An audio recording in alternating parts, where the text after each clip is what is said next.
ہے پھول بھی مہک بھی وہ، کمر کی ہے چمک بھی وہ، ہے پھول بھی مہک بھی وہ، کمر کی ہے چمک بھی وہ، وہی رخ گلاب ہے حضور لاجواب ہے۔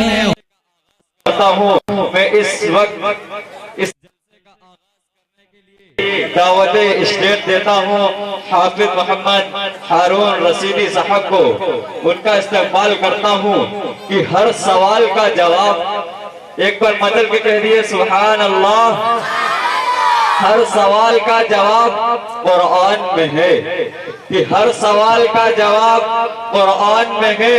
ارے زندگی کا ہر حساب، کہ ہر سوال کا جواب قرآن میں ہے۔ ارے زندگی کا ہر جواب قرآن میں ہے۔ اے مسلمانوں قرآن کھول کر دیکھو، تمہارے ہر درد کی دوا قرآن میں ہے، تمہارے ہر درد کی دوا قرآن میں ہے۔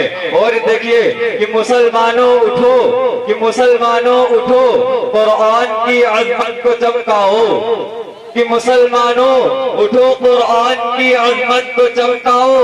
ارے جہاں بے ایمان ہیں انہیں عافیت کا راز سمجھاؤ، اور زمانہ آج بھی قرآن ہی سے فیض پائے گا۔ ارے مٹے گی ظلمت سب اور سورج جگمگائے گا، مٹے گی ظلمت سب اور سورج جگمگائے گا۔ اتنی خاموشی کے ساتھ سنیں گے آپ لوگ سبحان اللہ۔ أعوذ بالله من الشيطان الرجيم، بسم الله الرحمن الرحيم،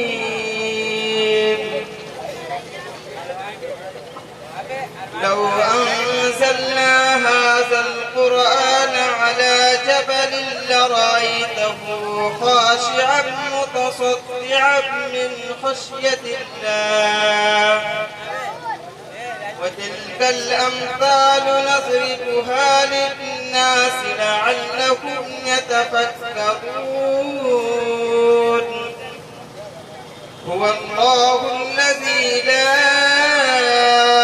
إله إلا هو، عالم الغيب والشهادة، هو الرحمن الرحيم، هو الله الذي لا إله إلا هو،